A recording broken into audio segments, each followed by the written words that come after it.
La entrevista del Telematutino 11, gente importante, a tratar temas importantes. Nos acompaña el licenciado José Ricardo Taveras, exdirector de Migración, abogado y dirigente de la Fuerza Nacional Progresista. Buenos días, José Ricardo, un placer. Buenos días, gracias por aceptar la invitación. Qué qué Buenos placer. días. Hace días que no venía por aquí, decir que estoy muy contento Sí. de compartir. Para que con yo, ustedes. al ver la declaración tuya, yo dije, tengo que llevar a José Ricardo. Sí. Que podemos aclarar esa parte, pero yo quisiera ir a la parte donde el canciller, la semana pasada cuando escribió su artículo, él decía que no es cierto que se afecta a la parte de migración y deportación, que el artículo lo que guarda relación es con el tema de la trata, que claro, trata no es lo mismo que tráfico. Sí, así es. Mira, el canciller está partiendo, igual que el gobierno en general, de la presunción de que el pueblo dominicano está integrado por una masa de tarados.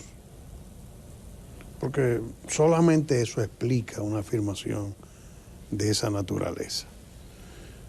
Lo primero es que someten el proyecto, lo someten como un acto de gobierno de mucha importancia. Él no, los proyectos. Porque es un proyecto que no llega por mensajería. Son proyectos que llegan con una comisión integrada por el canciller, el consultor jurídico y la ministra de la Mujer. Lo que implica que eso es un mensaje al Congreso de que es una política de Estado de alto nivel. Porque los proyectos ahí llegan por mensajería. Tú ves ese tipo de episodio, tú lo ves probablemente una vez al año cuando van a depositar la ley de presupuesto, que obviamente tiene mucha presión en el Congreso porque todos los congresistas quieren incidir para que hayan partidas para sus comunidades. Y entonces ahí se le da una importancia de ese tipo, con que va el ministro de Hacienda generalmente a entregar el proyecto al presidente de la Cámara, por la cual es introducida, y a los voceros para socializar el tema.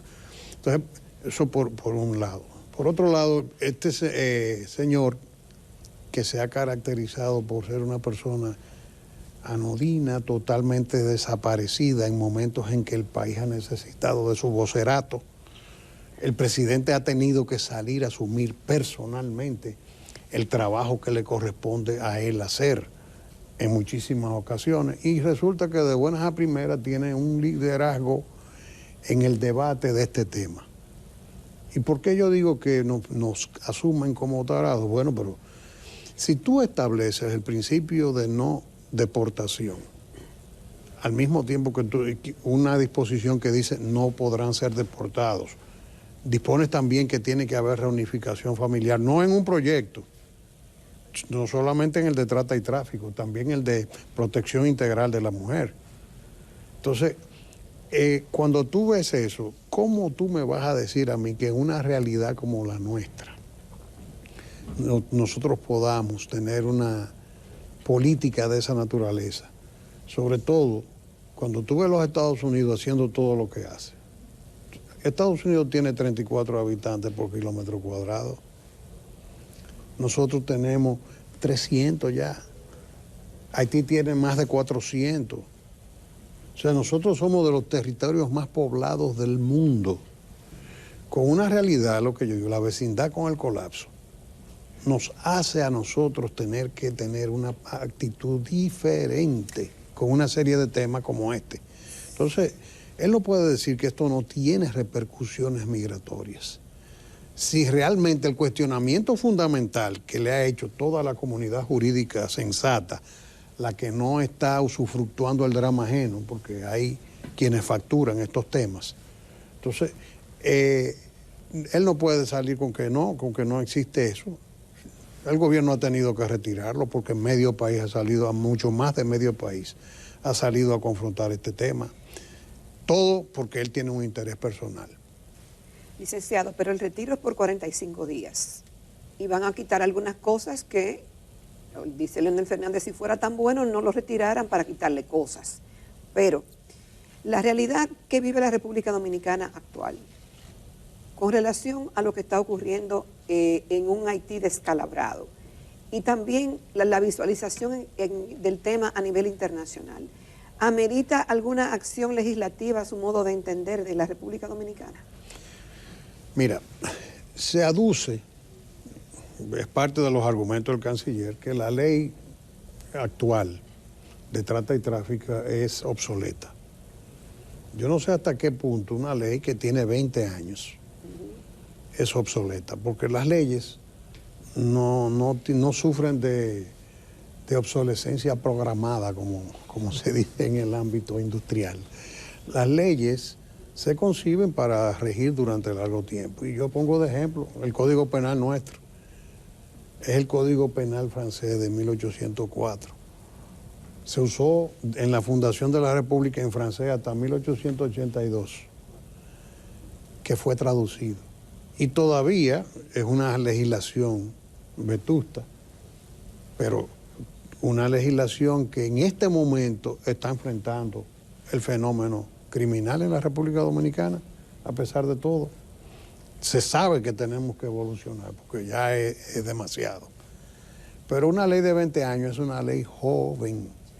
Entonces, tú tienes que partir de lo primero, eso. Una legislación de 20 años ya puede haber acusado ciertas debilidades, por ejemplo. Y tú puedes decir, bueno, cualquier legislación siempre es perfectible, porque cuando tú lo enfrentas con la vida, con la realidad social, por eso tú ves que en Francia hay, en el marco del Ministerio de Interior, una unidad de académicos, juristas, cuyo trabajo es monitorear la aplicación de las leyes. Ellos van a los juicios para observar el comportamiento de los incidentes y demás, y van levantando acta de las dificultades de aplicación que tienen los códigos y viven generando proyectos para la modernización de las leyes. Tú ves, por ejemplo, el Código Penal que nosotros vamos a aprobar está inspirado en el Código Penal francés, que fue aprobado en 1995, pero ya para el 2005 tenía una cantidad enorme de modificaciones sobre la base de esa práctica, porque tú enfrentas la norma a la vida y la vida es mucho más rica que la norma. Yo no descarto la posibilidad de que el Estado diga, bueno, esta ley ya tiene 20 años de aplicación, hemos auditado una serie de debilidades y vamos a trabajar. Por ejemplo, yo he visto quejas del Ministerio Público en el sentido de que la ley penaliza a la víctima y al victimario, lo cual es un tema sujeto a una discusión académica muy interesante, porque resulta que la víctima generalmente participa y financia su situación en el caso del tráfico. El tema es que en el tráfico de personas generalmente hay muchas prácticas de trata.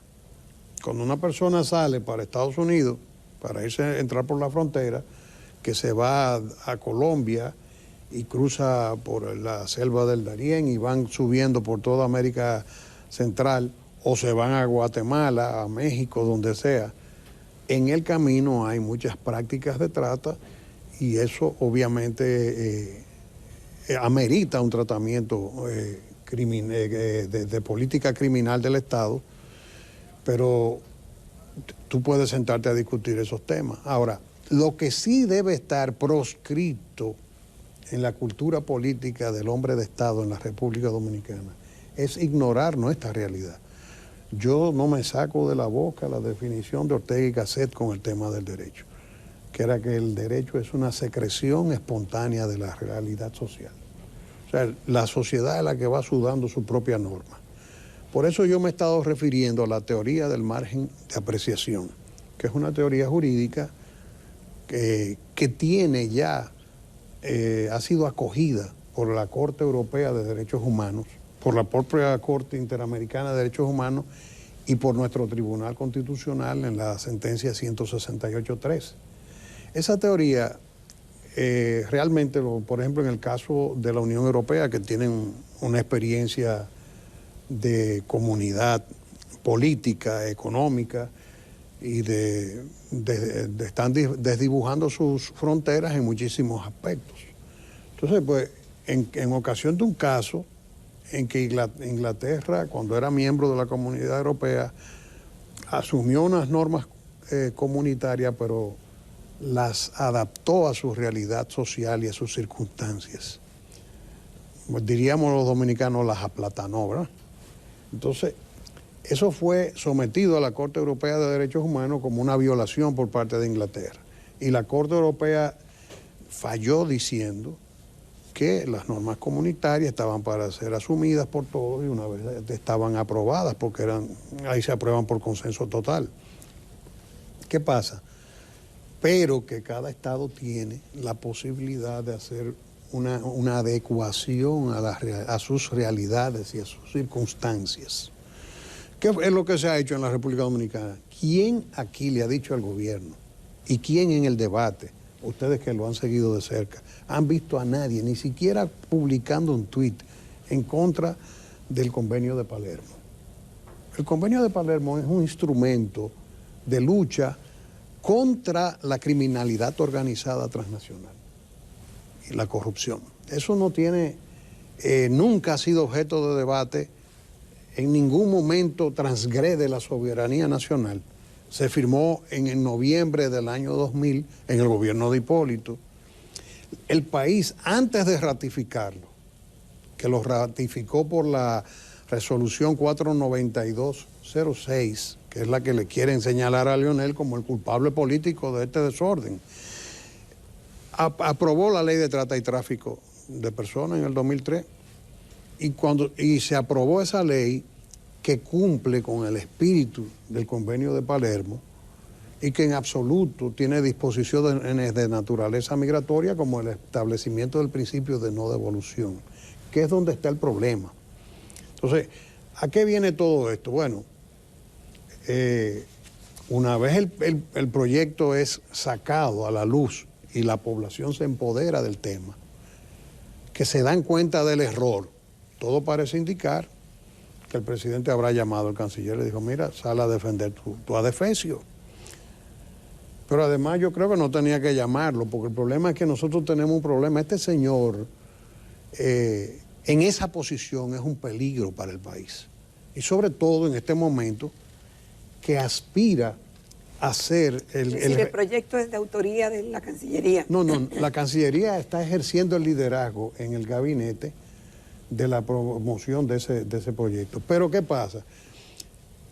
Un ciudadano que ha mantenido un perfil tan bajo, que el presidente ha tenido que asumir el vocerato del país en momentos especiales, porque no ha tenido el coraje de salir adelante, porque el gobierno tiene, yo le llamo una crisis de identidad con el tema de la migración. Por un lado dice una cosa, y por el otro lado dice otra, lo que ustedes comentaban ahora recientemente. El Luis de la oposición era el Luis de que protestaba contra la 168.13, diciendo que se habían tomado disposiciones contra los dominicanos de rostros distintos. Eso fue un discurso en la UAS. Entonces este presidente dice lo que ningún presidente ha dicho, lo cual es positivo y el país completo lo apoya. Pero a la hora de servirse, por ejemplo, para la administración de las políticas del Estado, se sirve de todos los sirvientes de las causas antinacionales, comenzando por el canciller. Entonces, ahora es un canciller que por demás está aspirando a relevar a la presidenta Bachelet en el alto comisionado de Derechos Humanos.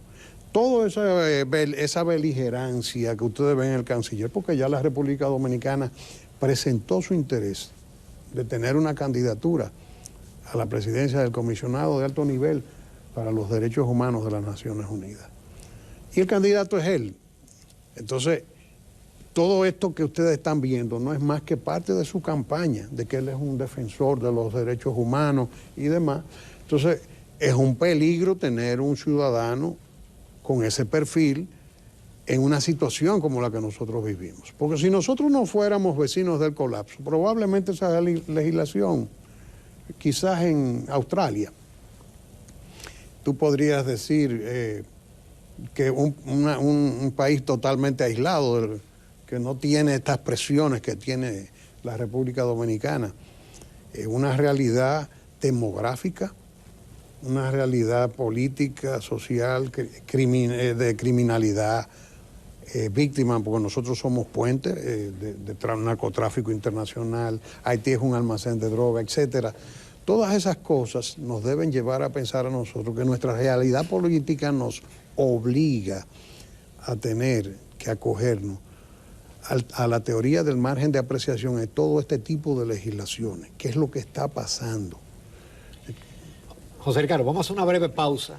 Sí, Interesante. Retornamos en unos minutos con el doctor José Ricardo Taveras.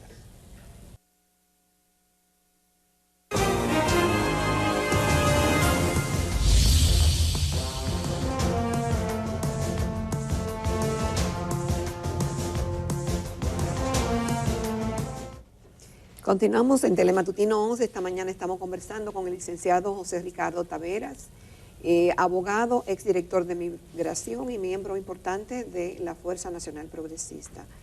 Licenciado, usted decía cuando estaban los anuncios que esta semana es clave, justamente pensando en el 27 de febrero y la agenda legislativa vigente y lo que puede venir de aquí en adelante.